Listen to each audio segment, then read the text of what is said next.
Everyone, welcome back to my channel. আমার 50 day আসেলের আজকে হলো ডে 35।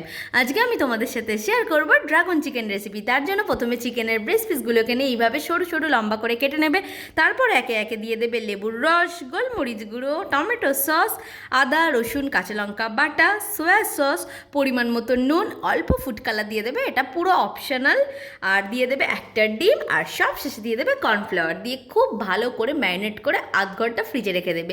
তোমরা চাইলে আরও বেশিক্ষণ রাখতে পারো, যত বেশি রাখবে চিকেনটা তত বেশি সুন্দর হবে, টেস্টি হবে। তারপর একটা সসের মিক্সচার প্রিপেয়ার করে নেবে। ওতে দেবে টমেটো সস, সোয়া সস, 1 চামচ কাশ্মীরি লঙ্কা গুঁড়ো, পরিমাণ মতো নুন, রেড চিলি সস আর চিনি। তারপর একে একে পেঁয়াজ, ক্যাপসিকাম, আদা রসুন লঙ্কা কুচি কুচি করে কেটে নেবে।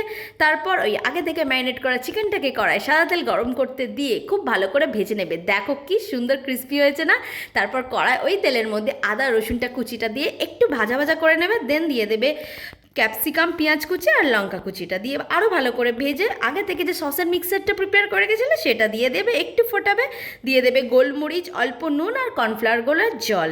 তারপর আগে থেকে যে চিকেনটা ভেজে রেখেছিলো সেটা দিয়ে একটু নাড়িয়ে ব্যাস, তাহলে তো রেডি হয়ে যাবে আমাদের টেস্টি টেস্টি ড্রাগন চিকেন। আমি এটা রোস্টেড সাদা তিল দিয়ে সার্ভ করেছিলাম। কেমন লাগলো জানিও, ভালো লাগলে আমার চ্যানেলটাকে সাবস্ক্রাইব করে দিও। বাই।